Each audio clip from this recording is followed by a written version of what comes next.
अब तभी सिल्वर राज भी सबके सामने सच बोलकर माफी मांगता है और रिक्वेस्ट करता है कि कोई लीला के बारे में गलत ना सोचे और कोई भी गलत ना बोले।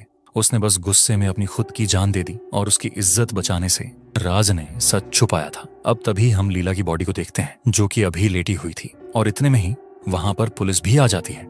अब ऑफिसर कहता है कि उन्हें उनको पहले खबर कर देनी चाहिए थी और अब वह पोस्टमार्टम करवा कर रहेगा, चाहे वह मुखिया की बेटी हो या फिर कोई भी हो। अब वह अंदर जाकर देखता है और जिस बिस्तर पर लीला थी वह उसको उठाकर चेक करता है तो वह उसको उठा पा रहा था, यानी कि खाली गांव वाले उसको नहीं उठा पा रहे थे। खैर, अब वह यहाँ वहां चेक करता है तो उसे लीला का फोन और वह दुपट्टा मिलता है जिससे कि वह लटकी थी। वो 4 लड़कों को बोलता है कि वह बेड समेत बॉडी को बाहर लेकर आए, लेकिन जब वह लड़के जो कि गांव के ही थे वह जैसे तैसे बेड तो उठा लेते हैं, लेकिन अब उसके चारों पाए जो होते हैं वह इतने ज्यादा वजन से टूट जाते हैं और यह बिस्तर दीवार से खड़ा सट जाता है, जिस पर लीला की बॉडी भी सीधी सटी हुई। वह सभी लोग यह खौफनाक मंजर देखकर डर गए। अब वह ग्रेव कीपर बोलता है कि मुर्गी भी मिसिंग है, मतलब कि लीला सिर्फ कन्फेशन नहीं चाहती बल्कि अपने साथ किसी को लेकर भी जाना चाहती है। सब बात करते हैं कि लीला ने अब सबको साबित कर दिया है और मुर्गी नहीं मिली तो वह किसी और की जान लेकर भी जाएगी। अब गांव के लड़के उस मुर्गी को ढूंढने लगते हैं जिन्हें पूरे गांव की मुर्गियां मिल जाती हैं, लेकिन वही बलिदान वाली सिर्फ एक मुर्गी नहीं मिलती। खैर, अब तक सुबह हो चुकी थी और पुलिस ऑफिसर आकर अपने ही एक कांस्टेबल को घर के बाहर खड़ा करता है, ये बोलते हुए कि ये घर अब एक क्राइम सीन है और वह किसी को भी अंदर ना जाने दे क्योंकि उन्हें यहाँ से ढेर सारे फिंगरप्रिंट्स निकलवाने थे। अब मुथु के दोस्त उससे बात करते हैं कि वह क्राउन को अब कैसे लेकर आएगा। देवी ने उन्हें पहले परेशान किया और अब वह उन्हें क्राउन नहीं लेने दे रही। इसी बीच रत्नम की माँ वहां पर आती है जो कि यह सब देखकर लीला को शांत करने और देवी को मनाने के लिए अंतिम संस्कार की रिक्वेस्ट करने के लिए रिचुअल करने लगती है, लेकिन वहां पर लगा हुआ टेंट ही टूटकर गिर जाता है जिसमें रिचुअल भी खराब हो गया था। साथ ही साथ रत्नम का सर भी इसमें फूट जाता है। खैर, अब वो लीला के पास जाकर उसके पैर पकड़कर माफी मांगता है क्योंकि उस झगड़े वाले दिन उसने लीला को किसी लड़के के साथ देखा था, जो बात उसने बढ़ा चढ़ाकर सलवार को बताई थी, और इसलिए उस रात वो झगड़ा हुआ तो वह अभी लीला से माफी मांग रहा था। खैर, अब वह बाहर आता है और गांव के सभी लोग उसे बातें सुनाने लगते हैं कि उसकी वजह से लीला खत्म हो गई और लीला उसको मारना चाहती है, जिस पर एक लेडी कहती है कि ऐसा नहीं है, ऐसा होता तो सोमू नाम का लड़का भी घायल हुआ था, तो क्या वो उससे भी गुस्सा है। इसी बीच हम मुत्तू के दोस्तों को देखते हैं जो कि आपस में कुछ बातें कर रहे थे कि लीला उन्हें जेल भेजना चाहती है और उनको जल्दी से जल्दी वो क्राउन मंदिर में रखना होगा, यानी कि हर किसी ने कुछ न कुछ किया था जो कि लीला या फिर इस गांव से रिलेटेड था।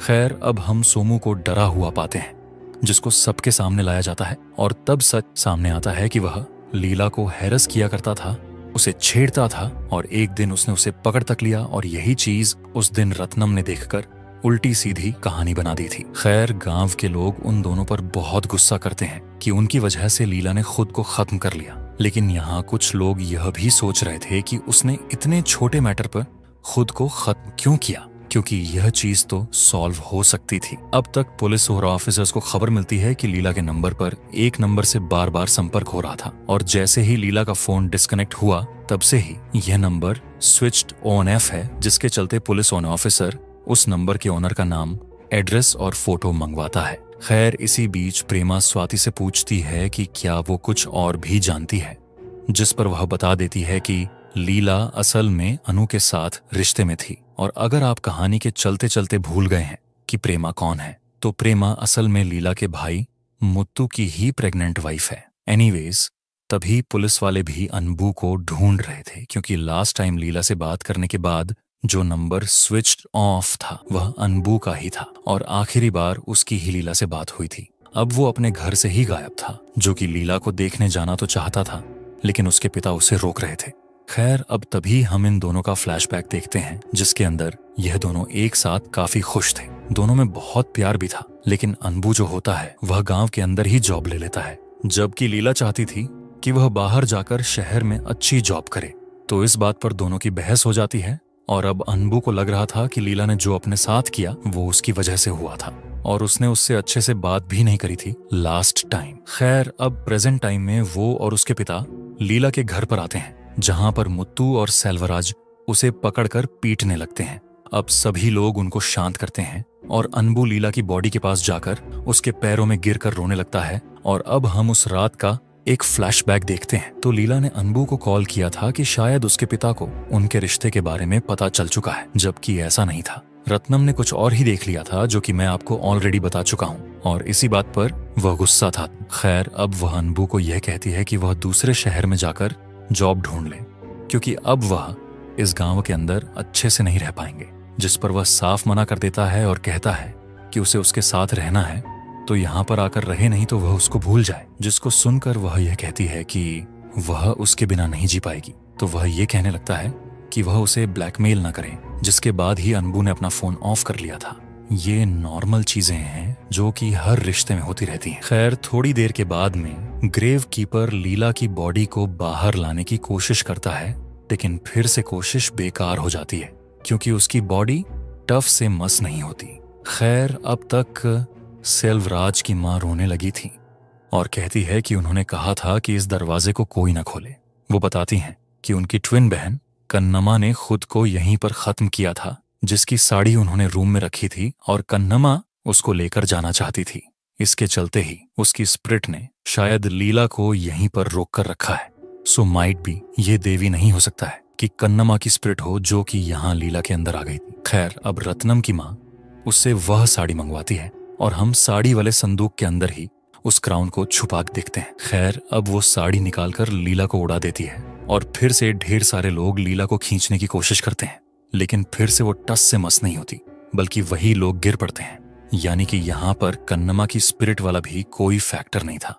एनीवेज, अब मौके का फायदा पाकर मुथु के दोस्त वह क्राउन यहाँ से ले जाने लगते हैं, लेकिन रत्नम की बहू रेवती उनको देख लेती है। खैर, अब पुलिस ऑफिसर अनबू से कहता है कि उसने ही आखिरी बार लीला से बात की थी, वह भी 35 मिनट तक, जिस पर अनबू कहता है कि कॉल पर ऐसा कुछ नहीं हुआ था और उसने इतनी सारी बात करी भी नहीं, और लीला हर एक कॉल रिकॉर्ड करती थी तो वह रिकॉर्डिंग को ही सुन ले। अब ऑफिसर रिकॉर्डिंग सुनने जाता है, तब तक यहाँ पर बाकी लोग अनबू और उसके पिता को एक्यूज करने लगते हैं, लेकिन तब तक पुलिस ऑफिसर रिकॉर्डिंग सुनकर वापस आते हैं, जो कि सीधा ही मुत्तू की गर्दन को पकड़ लेते हैं, जिसको देखकर सभी हिल गए थे। और कहानी अब फ्लैशबैक में जाती है, जिसके साथ ही खुलते हैं इस कहानी के असली पत्ते। तो असल में उस रात जब वह अनबू से बात कर रही थी तो अनबू का फोन तो ऑफ हो गया था, लेकिन कॉल तो चल ही रही। उसको इस बारे में आइडिया नहीं था और लीला अपना फोन साइड में रखकर बाहर चली जाती है, जिसे मुत्तू मिलता है, जो कि उससे कहता है कि वह सब पहले से जानता था, लेकिन वह उसको समझा रहा है कि वह उनकी कास्ट में उनके बराबर के आदमी से शादी करे, न कि अनबो से।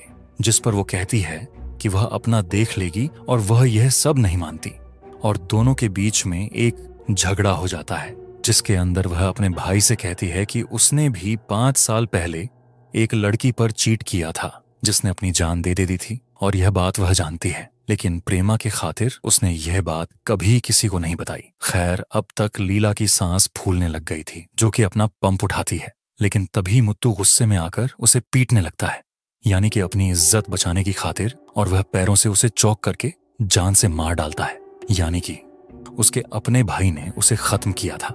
और जब यह सच सबके सामने आ जाता है तो वहां पर रेवती, जिसने कि क्राउन को देखा था, तो वह उसके दोस्तों को भी एक्सपोज करके कहती है कि लीला के अंदर अभी देवी आई हैं, जो कि सबको एक समान नजर से देख रही हैं, और उन लोगों ने बहुत गलत किया, जात पात की चीजें करी, यानी कि झूठी शान के चलते ये सब हुआ था। खैर, अब तक घर के ऊपर ढेर सारी रेवन बर्ड्स उड़ने लगती हैं। डैम्डिस, रेवन बर्ड्स अगेन। अब तभी कुछ रेवन बर्ड्स ऊपर से अपने आप नीचे गिरने लगती हैं। एनीवेज, अब जिन लोगों ने गलत किया था उनको अरेस्ट कर लिया जाता है, और लीला की माँ अपनी बेटी से माफी मांगती है कि वह उसको समझ नहीं पाई।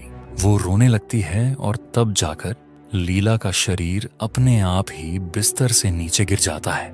मतलब कि अब वह फाइनली जाने के लिए तैयार थी, उसको इंसाफ मिल गया था, यानी कि वह इन जात पात पर नहीं मानती थी, जिसके चलते उसकी स्पिरिट आखिरी टाइम तक अपने शरीर को छोड़कर नहीं गई। सच्चाई सबके सामने आकर रही, और यहाँ पर जिन लोगों ने जो जो गलत किया था वह भी सबके सामने आ चुका था।